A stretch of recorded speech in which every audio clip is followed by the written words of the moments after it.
Hey everybody. In this video we're going to talk about convolutions. Convolutions are really the necessary first step in image detection, and that's usually done using something called a CNN, and that stands for Convolutional Neural Network. So the convolution part is kind of critical. The idea is that we're going to decompose a pixel image into different features. We'll say this region of a pixel seems to have a vertical edge. Another area of the picture seems to have a horizontal edge. In fact, we'll scan all of our pictures and decompose them, re-express them in terms of areas with vertical edges and horizontal edges, maybe diagonal edges, simple features like that. And then what the neural network does is it starts adding these different bits and pieces, just like a multi-layer perceptron does when it takes inputs and combines them using weights and biases to get other higher order features. So a face, for example, can be thought of as the sum of a bunch of facial features. A face has eyes and nose. Those can be decomposed more primitively into like horizontal edges and vertical edges. Maybe noses have some diagonal edges. So we will be decomposing images into their component parts so that the neural network can reassemble them and then say, oh, I recognize this pattern of stuff, this pattern of edges and vertical edges and diagonal edges. Those make up a face or a cat or so forth. So how does a convolution work? Essentially, what we're going to do is we're going to take a pixel image and slide, which is a matrix, right? It's just a matrix of pixel intensities. And we're going to slide a different matrix over that pixel image. We're going to take the values in the image and the values of our second matrix that we're going to call a kernel or a filter, and just multiply those values together. And then we need to summarize them, so we're going to just add them all up. If you know a little bit about matrix algebra, that is a matrix operation called a Frobenius product. But anyway, let's see how it's done. So here we have a pixel image. Just imagine this is a black and white photograph. Each little square here is a pixel, and the value of the number here kind of indicates how dark the pixel is. And then here in red, we've got a smaller matrix called a kernel or a filter. What we're going to do is we're going to slide this kernel over parts of the pixelated image, and we're going to multiply values. What do I mean by that? We're going to take this guy here, and we're just going to slide it over. And then we're going to multiply the values in the filter that here I have in red, and I'm going to multiply them to the values in our pixelated image that I've got in blue. And then we'll get all of those products, and then we'll just add them all up together. So let's just work through the math here real quick. Okay, so we've got 9 values that we need to calculate before we add them all up together. So we're just going to take -1 times 0. We're going to take 0 times 20, 1 times 100. We have -1 times 5, 0 times 30, 1 times 120,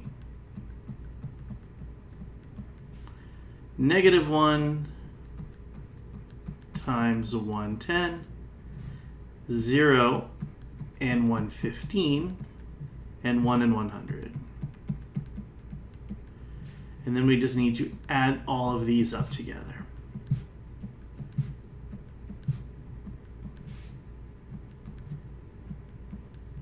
So what do we get? Well, we get 0 plus 0 plus 100 minus 5 plus 0 plus 120. Then we go down here And we get minus 110 plus 0 plus 100. So what does this come out to? That altogether gives us 205. Okay. So we just keep track of that number. Our initial value when we superimposed our filter over the image gave us a value of 205. Kind of like thinking in the top left corner of the image, almost the top left, really our filter's centered over here, but towards the top left of the image, how much vertical edgedness do we have? A value of 205. And we'll see that the relative intensities of that number will kind of indicate to us whether there's a vertical edge present. I say vertical edges because if we look at our filter, it's composed of vertical columns of numbers. So this particular kernel or filter is well suited for capturing vertical edges. All right, so we've just figured out the first value of our convolution. Now we need to do this again, but what we need to do is take our filter and slide it over one, and then do this whole operation again. And we'll get a different number. We're not going to get 205. Let me clear up my screen and we'll do the next calculation. Now that we've cleaned up our work surface, now we can calculate the next value of our convolution. Again, we just calculate this product of the filter values, these red numbers, times the pixel values that I have here in blue on the right. So we get, again, -1 times 20, 0 times 100, 1 times 10, we keep going, -1 times 30, 0 times 120, 1 times 15, -1 times 115, 0 times 100, and 1 times 105. Plug that into a calculator and we're going to get -35. All right, so that is our second value. Our first value we said was 205. Then we slid over by 1 pixel and we got -35. We can keep sliding our image kernel to the right, at least 1 more pixel before we're kind of bumped up against the right edge. So we slide over our kernel and we do the same exact set of operations. Basically, we're going to have -100, so -100, -120, -100, so that's -320, plus zeros, plus 105. So -320 minus 105, that's going to give us -215. Now we can't really slide our convolution over anymore because I don't really know what to multiply this column by. Now it is common in practice, anticipating that we'll run out of room, that the original pixel image is padded with a bunch of zeros, and so we can kind of extend our convolution off to the right by a little bit more. Of course, that does presume that the values towards the edge really do trail off. It's an assumption. It turns out to be useful in practice. Another alternative, rather than padding it with zeros, is to pad it with the average value in that area. We won't do any padding for now. We're just going to do a simple convolution. Just you should know that that is commonly done to kind of pad your original image with some values so you can extend your kernel a little bit over the boundaries. Now we have, since we're not padding, we've run out of space here. We can't really move any more to the right.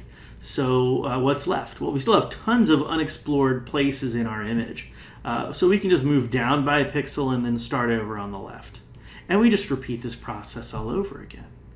We'll get negative 5 minus 110 minus 10. So that's negative 125.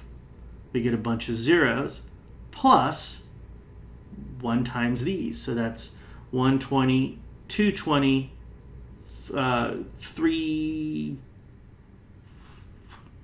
120, 220, 310.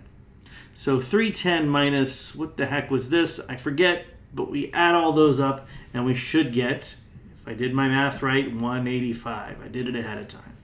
All right, so what do we have again? We have negative 1 times 5 minus 1 times 110 minus 1 times 10 plus a bunch of zeros from this column plus 120, 100, and 90.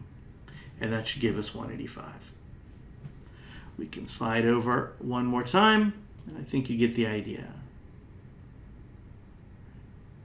So we make that multiplication. We should get negative 35 again.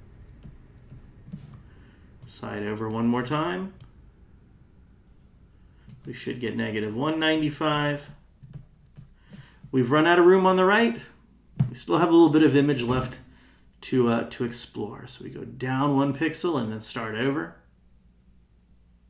All right, so we're going to get negative 120 plus 270. And we'll get, that adds up to 150. Do it again. Here, we're going to get negative 20. And let's just work out the very last one. What do we get? We have negative 1 times 100 minus 1 times 90 minus 1 times 80 plus a bunch of zeros and then plus 100 plus 10 plus 0. Throw that into a calculator and you get negative 160. If we had padded, we could extend a little bit further, something like that, or maybe even like that. But we haven't padded, so so we're basically out of image, and we run into that no padding problem down here too, where we would extend beyond where we have image values. So that's it. We've now run our filter over the entire image, and we've got some values for our for that indicate whether there was a vertical edge in various areas. We can use this image right here is now a matrix representation of our original image with pixel values that kind of indicate whether we had a vertical edge. And so we see that towards the left on this thing, like when we were up here, we had this vertical edge. All right, so that's the basics of convolution. It's basically just element-wise matrix multiplication and then adding up the values. All right, that's it. Thanks for listening.